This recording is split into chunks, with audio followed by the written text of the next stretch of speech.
Yo, yo, yo, yo, yo, what is going on, CoD Familia? It is your boy BN, aka Mr. Kingdom Builder, and in today's video, we are going to be talking about this banger breaking news of an announcement, and I mean banger in a negative way, not a positive way, for this beginner's migration rule change, as jumping is getting a pretty massive nerf, sadly.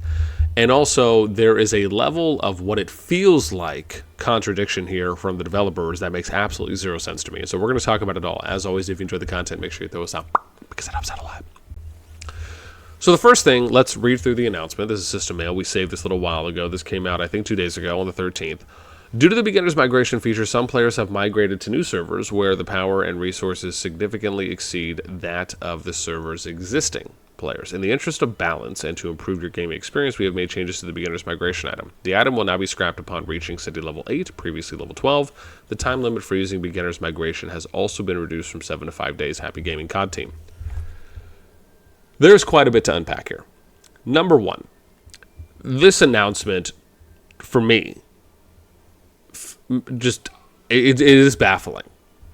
This, I think, is actually more negative than it is positive, and I'm going to explain why. First, let's break down the first sentence here. Some players have migrated to new servers where their power and resources significantly exceed that of the server's existing players. Well, yeah, duh.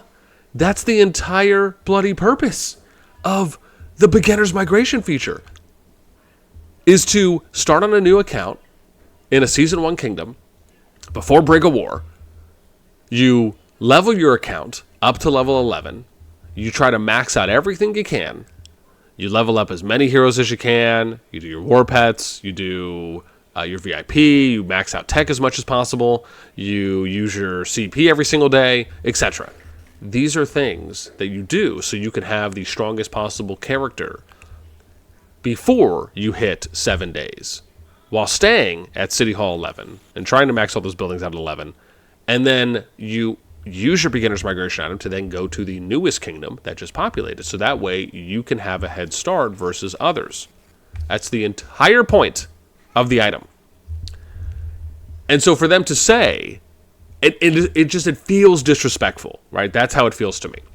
And I want to point out, I'm probably going to be a little more passionate than usual because I have a very, I very much care about the jumping community. I think there's a lot of good value and a lot of good benefits that we'll probably talk about later that come from jumping and that have the opportunity to really reach the game as a whole in the community.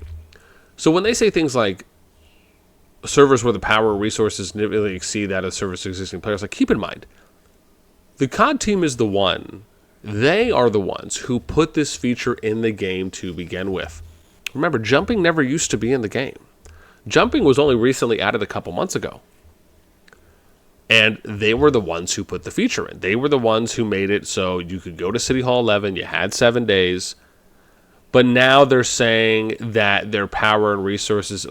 And so my next question here is, what feedback are you getting that jumping and the initial features and thresholds that you set are impacting the game in such a way, and negatively I would have to assume, based on the wording of this mail, that are making it so you feel the need that such a change needs to happen?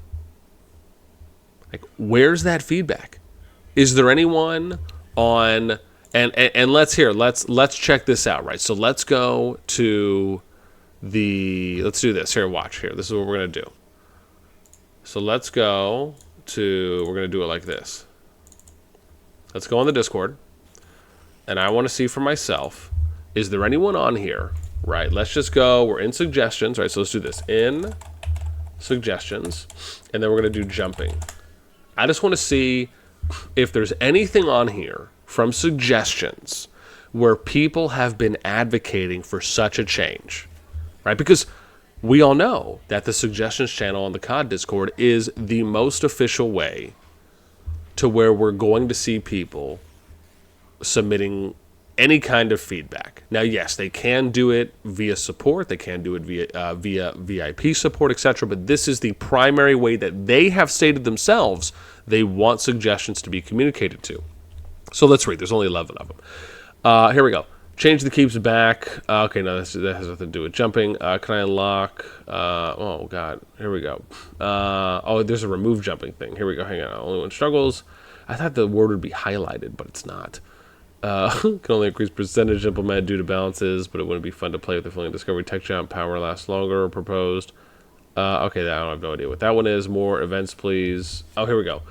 Past one, especially serverless competition, which happens most of the time because jumpers keep jumping servers. More events, please. It gets really boring after level 1 pass event, especially when the server has less competition, which happens because jumpers keep jumping servers. Okay, well, more explanation is needed there. Oh, wow, so Renoa, this is a big one. Remove jumping in new servers and add more times between new servers and in bonus, bringing back old regions. Starting to remove jumping would be the best because right now there's a lot of people who are jumping server to server, and this is a bit problematic for some reason. The population between each servers and the equity between each one, it will cause each server to be inactive sooner, and there will be less fun between each clans, and in the new server it would only become 1 or 2 clans left. This one doesn't really make any sense to me because typically kingdoms are being populated already based on new downloads, and in combination with new accounts as well, right? So it's kind of a mixture. I mean, you're basically all starting, but you are also having people that are jumping in there, but there's a limit on how many people can use the beginner migration going into a new server. So it's not to say that they're still being populated more or less the same, even if you have. The only difference, well, yeah, it doesn't matter because usually you're not going to make a new jumper account in the newest kingdom, right? You're going to make it in a kingdom that's already existed. So what it means is that it's already been cut off from having new recruitment players coming into it, right? So let's say whatever the new kingdom is, right here, let's use an example here that I can give you guys in-game, right, to kind of show that isn't the way that it really is. So if I go in, and let's say we're in Season 1. If I'm going to create a jumper account, I'm going to make one probably in one of these ones, right? Somewhere like not here because this is probably where Brick of War is closer to starting, but let's say I make it here in like 460. So I'd make a character in 460, and then I'd hang out there for 5 or 6 days. And then once I'm ready, I would go to the newest kingdom, in this case 489. This one opened, oh, sorry. Oh, wow, they even put a limit. Oh, yeah, I forgot it has to be out of the construction phase, huh? Oh, interesting. Is that something that they just put on here? Wow. So beginner's migration opens in a while. So you can't use a beginner migration item there for 10 days now. Is that a new thing? Because that was not the thing before. Wow. Let's see here. Can I click on? Interesting. So wow. So okay. Wow. That's even a bigger nerf then. So you can't do it. So you can't go to a new kingdom for. In that case. Man, almost. I mean, 10 days is a long time, especially to get Zone 1 establishment. I almost wonder if there's even a point in doing that compared just to starting day 1. I mean, so we're going to talk about that in a sec. But the idea is that you would do that, then you would go to the newest kingdom, right? And so by doing that, if I started in 460, you're not really impacting 460 in any kind of a negative way because you're leveling up the accounts to a very small amount of power, and then you're moving them. But 460 has already gone through its initial download and fulfilled or filling of new players coming in from new downloads and then from people that have made new characters or restart characters. So you're not really impacting them overall because they are not getting any new players, right? They're just kind of playing throughout their season already. So I just wanted to explain that for a moment based on that post. Let's do this. Let's go back and see what else we got here. New population, anything else about jumping? Let's see here. Lies, 5,000 RSS. Don't see anything about jumping there. For pet skills, taking gear to migration pages, no. Strongest Lord event, okay, no. Please change the final Auger Stone, no. Oh, here we go. Make players able to jump it, no. Make it possible to create jump account. I mean, that was January. So yeah, okay. So jumping. What if we type jump? Or do we get any more? No, same amount of results. Okay. So I mean that's pretty much it. So let's go back now to this, and I want to read the second half of this one to just kind of hammer this point home. So if we go to, say, beginner rule. So now they're changing it. We made the changes to beginner migration item. The item will now be scrapped upon reaching city level 8, previously 12. At the time for beginner's migration will also be reduced from 7 to 5 days. This is a nerf. No way around it. The challenge for me is that I actually think they're going in the wrong direction, right? if you're going to add jumping into the game, I actually think allowing for characters to be stronger before they go into a kingdom on day one is better. And it's better for a number of reasons. One, if you have stronger characters starting day one, it allows for you to have the opportunity to provide a sense of unity, order, and you can be a deterrent against rogues and people who are wanting to kind of do a lot of early fighting in Zone 1, which means that you have the chance to save more players' first impressions on the game, which can allow for them to play longer. You also get to save people and alliances from potentially getting attacked early on as much, and it gives you time to do things like communicate, reach out, do some diplo, and you can save a lot more of the activity and the player drop-off and or attrition from people that maybe just don't have a good experience and they stop playing the game altogether, or they want to restart and go to a new kingdom. That's the whole point, is that when you're getting into a kingdom, you want to keep activity as high as possible. You want to keep player drop-off and attrition as low as possible. You don't want people quitting or stopping to play for no reason, and that really should be the game's overall mantra as well, which I'm sure it is. It's just that the way that the game is set up for the sandbox, right, it is what it is at the moment. So there obviously has to be some level of external utilization and support, and that comes in from the players and jump groups that are going into kingdoms.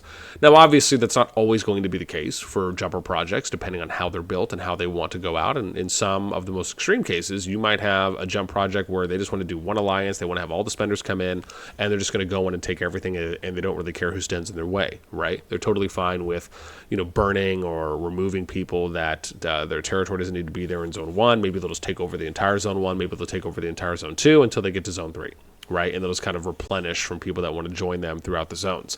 That, I think, is a little bit more negatively detrimental to the kingdom's overall health, and you're also creating a situation where a lot of players are just not going to be happy with seeing something like that, because they're not going to get an opportunity to really play the game to its fullest extent, and really more so kind of be seen as like a second, third, fourth string in the kingdom. There's a lot of negative psychological effects that can happen from something like that when you create such a really heavy uphill pyramid system. So when you have a situation where you allow people to get to a level 11, like I said, I think there are a number of benefits there that really help. Again, if the project is done appropriately, if it's done professionally, if it's organized, if it's structured, there's a lot of benefits. But there also can be a lot of negatives as well, right, for projects, like we said, in the extreme cases, and other cases that probably fall a little bit into that spectrum. Overall, it sucks, because for me, I think this really impacts the free-to-play and the low spend, but most importantly, the free-to-play players the most, because this really gave them an opportunity to boost and to get that much farther in their character when they go into a new kingdom in Zone 1. And it almost allows for them to feel as though, they're a little more, I don't want to say impactful, but just as though maybe they're more able to contribute. Maybe they feel that it's more meaningful when you're going in. I know when I was doing jumper accounts, being able to just grind and get as high in power as I could when I was playing Rock and then going into a new kingdom, it felt good to be powered up a bit. Not to necessarily go and bully anyone, but to be powered up to where I felt like, oh, I'm that much closer now in this new kingdom to getting my T4, to getting my T5. I'm that much closer to getting this next tech. I'm that much closer just to being able to help my alliance out in some more contributing and more impactful way.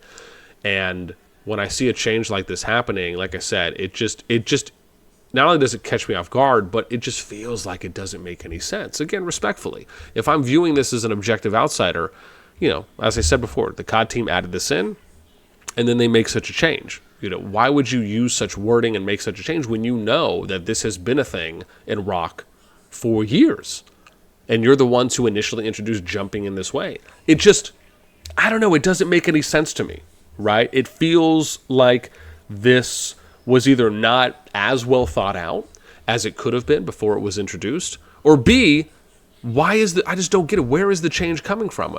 I haven't seen anyone massively throwing support and advocating for such a feature, for how this was introduced, to be rolled back, to be nerfed. Like, where is it, right? And that's what I mean. When you see changes like this that are made, where are they coming from? Excuse me.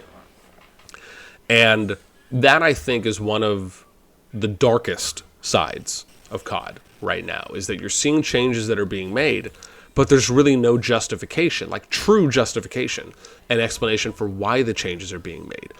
Respectfully, once again, saying that people that are migrating to new servers where their power and resources significantly exceed that of existing players, that's not enough of a reason to make this change.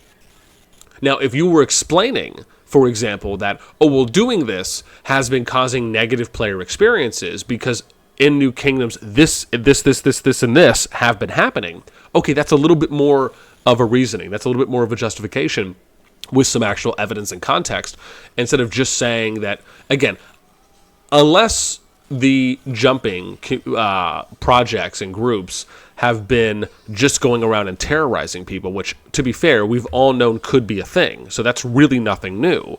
You're going to have to give us a little bit more than that on why you're making the change, because this isn't enough.